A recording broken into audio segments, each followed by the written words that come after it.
Salut, chers fidèles abonnés de la chaîne Cliquez pour Gagner. Dans cette vidéo, nous allons parler de Pi Network et aussi de Binance, sans toutefois oublier de parler des autres altcoins que nous connaissons. Des informations importantes et capitales que tu dois savoir, mon frère, ma soeur. Si tu n'es pas encore un fidèle abonné, mon frère, ma soeur, tu rates beaucoup de choses. Car pour avoir les bonnes informations, je te recommande d'être au bon endroit. Et le seul et unique bon endroit que je te recommande, c'est sur la chaîne Cliquez pour Gagner. Comme vous le savez très bien, notre équipe ne cesse d'envoyer toutes les informations nécessaires et les analyses pour ceux qui veulent réellement avoir ces analyses-là. Et nous sommes en train de voir, on dit il y aura une conférence exclusive aujourd'hui à 20h GMT qui sera animée par moi-même et aura lieu dans notre groupe privé. Oui, l'un des rares et bons groupes que je recommande à tout crypto-investisseur. Tu es crypto-investisseur, tu n'es pas dans ce groupe, mon frère, ma soeur, tu rates beaucoup de choses et tu vas rater beaucoup de choses. Le thème de ce jour, c'est quoi? C'est quoi? Éviter les pièges du marché actuel. Parce qu'actuellement, il y a tellement de pièges. Non, je vous assure. Il y a tellement de pièges que beaucoup tombent dans ces pièges-là et sortent perdants. On va vous expliquer quels sont ces pièges-là et comment profiter de ces pièges-là ou comment profiter de ces opportunités que nous saisissons. Alors, pour commencer, je vous donne juste un petit détail ici. D'accord? Regardez avec moi. Cette personne, un trader qui perd 36 millions de dollars parce qu'il a vendu tôt le même coin sur Solana. C'est souvent des pièges comme cela auxquels nous sommes exposés en crypto-monnaie. On dit un trader perd la chance de lucrer. Il a perdu la chance. Il n'a pas perdu son argent, mais il a perdu la chance de lucrer 36 000 dollars en vendant de façon prématurée le token qu'on appelle Troll. Et même qu'on lancé dans la blockchain de Solana en août 2024. Les développeurs de cette monnaie révèlent que ça a été en quelque sorte une époque où les gars ont vendu vite. Les gens qui sont dans l'époque ont vendu vite. Et on dit dans l'époque de vente, capitalisation de Troll, la capitalisation, en ce moment où les gars vendaient, la crypto n'avait pas de capitalisation. D'accord? Et peu à peu, la crypto a commencé par être valorisée. Elle a commencé à être valorisée et, comme vous le savez très bien, les gens ont commencé par parler de la monnaie. En fait, c'est un peu comme l'histoire de Shiba qui se répète. Les gens qui ont connu Shiba, et lui, il a tout vendu. En fait, c'est là, je dis souvent, il y a des pièges en crypto-monnaie que nous devons carrément, littéralement éviter.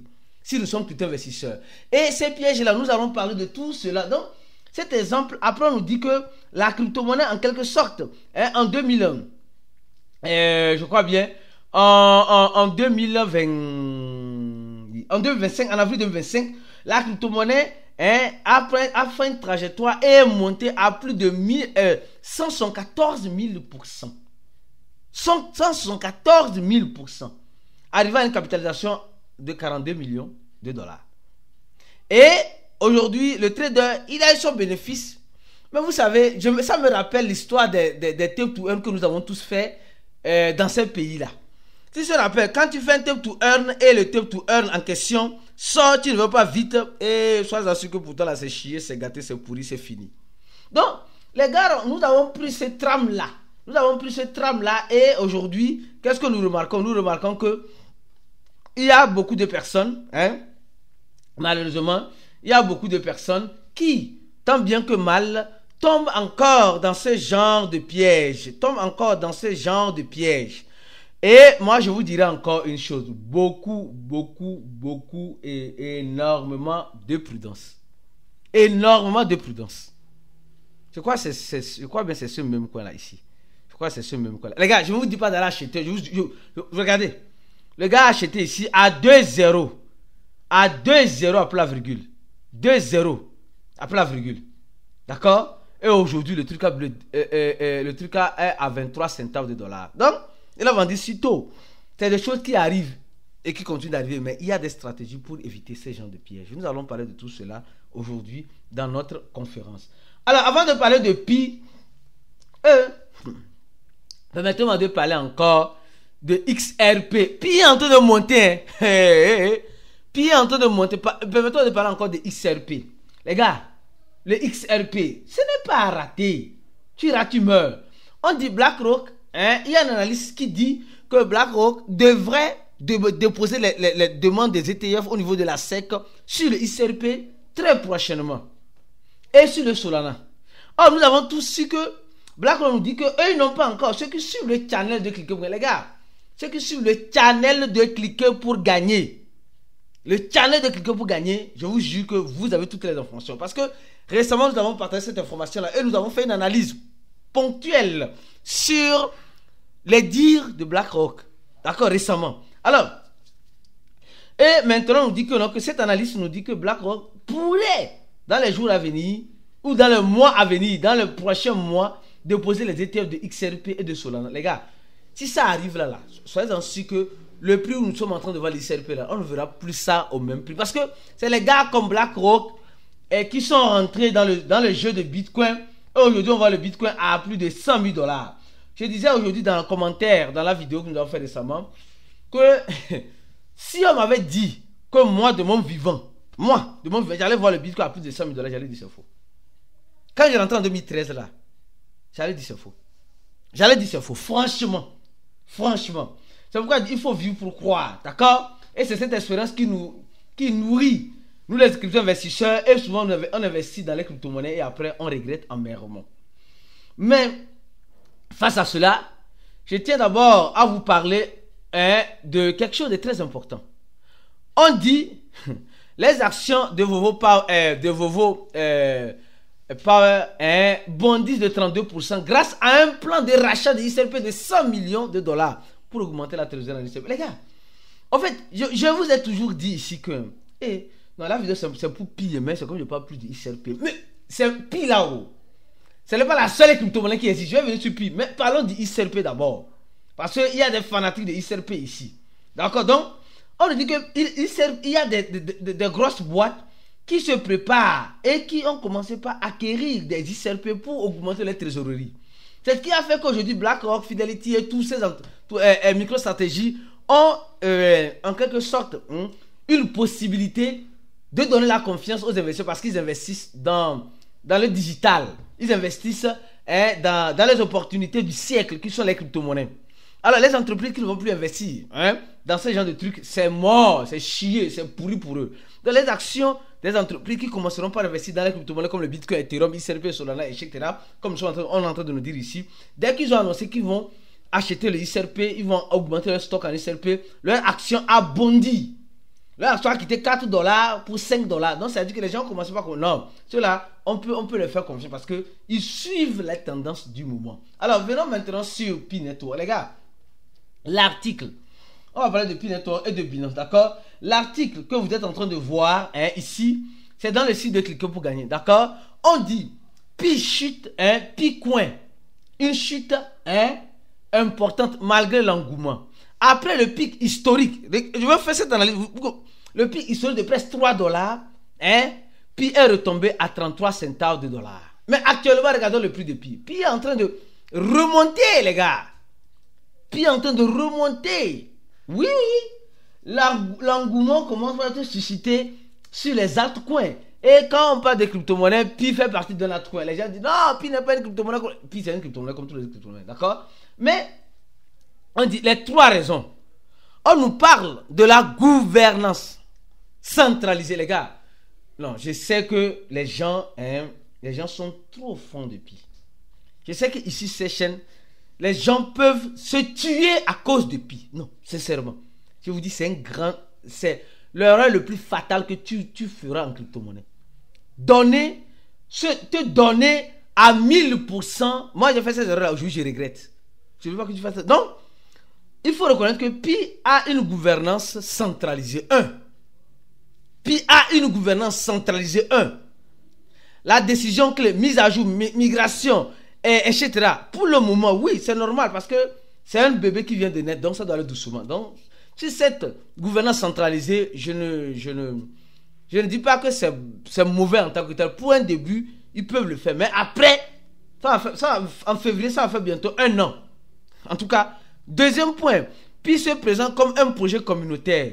Mais en réalité, le contrôle reste dans les mains d'un petit groupe. Et c'est vrai. Quand nous prenons les personnes qui détiennent plus de pi, on voit que c'est la core team. Oui, c'est la core team. Donc, c'est resté entre les mains d'une minorité de personnes. D'une minorité de personnes.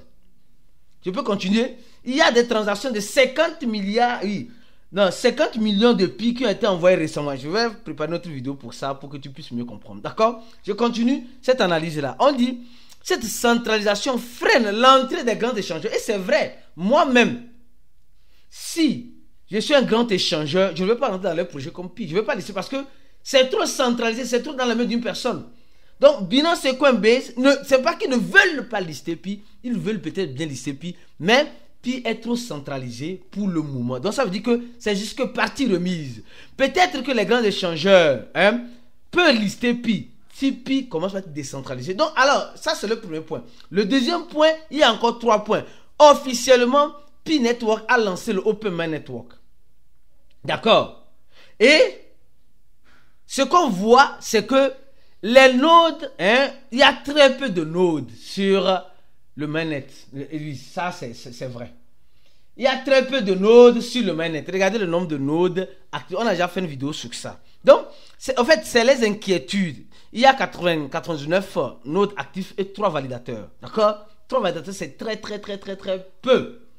Alors, on nous dit le KYC et la migration des tokens ne sont pas encore finalisés pour tous les utilisateurs. Et c'est vrai aussi. C'est-à-dire, tout le monde ne joue pas des pi qu'il a miné à la sueur de son téléphone portable. Oui, c'est ça la vérité. Il y a certaines personnes, bien que le mainnet ait été lancé, mais ils n'ont pas encore accès à leur pi. Ouais, un peu. Donc, c'est un peu difficile, très difficile pour la communauté pionnière et les échangeurs sont en train de voir cela aussi. Troisième point, une utilité réelle limitée par le token. Le nombre de récompenses, parrainage, validateur, etc. bonus sont encore bloqués. Je ne sais pas si vous comprenez encore. Donc, ça dit qu'il y a encore des milliards de pi qui sont encore bloqués. Parrainage, validateur et contributeurs de l'écosystème, bonus, des pionniers, il y a certains qui sont encore bloqués. Les pionniers, confirmez ça, hein? Alors, le deuxième point, les tokens sont visibles dans le compte, mais ne sont pas transférables. Oui, parce qu'il y a ceux qui n'ont pas encore fait la migration, ils n'ont pas déjà atteint la deuxième migration, patata. En fait, depuis là, c'est pas aujourd'hui. C'est pas aujourd'hui, ça va pas finir aujourd'hui. On dit quelques avancées comme le KYC existe, mais l'adoption reste, ça freine l'adoption. Oui, quand on te dit, combien de personnes aujourd'hui ont leurs documents en règle pour pouvoir faire le KYC. Quand c'est comme cela, ça freine. Ça freine. Alors, on dit la communauté demande plus une transparence. La core team, c'est ce qu'ils sont en train de faire. Il y a quelqu'un qui a dit quelque chose, c'est très important.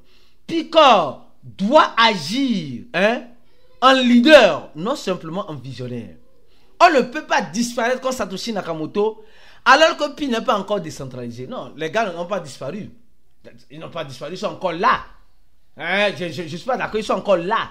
Ils sont encore là, même s'ils ne sont plus actifs. C'est autre chose. L'inactivité ne veut pas dire qu'ils ne travaillent pas. Il y a ça. Je ne sais pas si vous comprenez. Donc, je continue mon analyse. Pour que Pi soit listé sur Binance, parce que c'est ce que tout le monde entend, il faut une véritable décentralisation. Ce qui n'est pas encore le cas pour le moment. Il faut une migration complète vers le mainnet, ce qui n'est pas encore le cas pour le moment.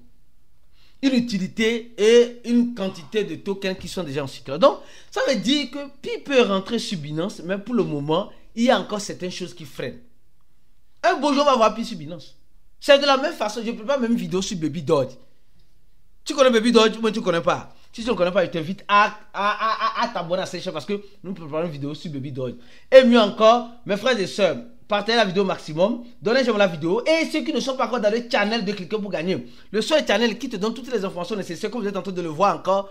310 milliards de dollars ont été ajoutés en 7 jours en crypto-monnaie. Attention, la dette nationale américaine atteint un niveau record. Attention, 37 000 milliards de dollars. Alors, on te donne toutes les informations dans le channel. Donc, clique sur le deuxième lien de la vidéo et abonne-toi à notre channel pour ne rater aucune des analyses ou des news qui vont tomber très prochainement. Restez focus, on se dit à la prochaine vidéo et ciao.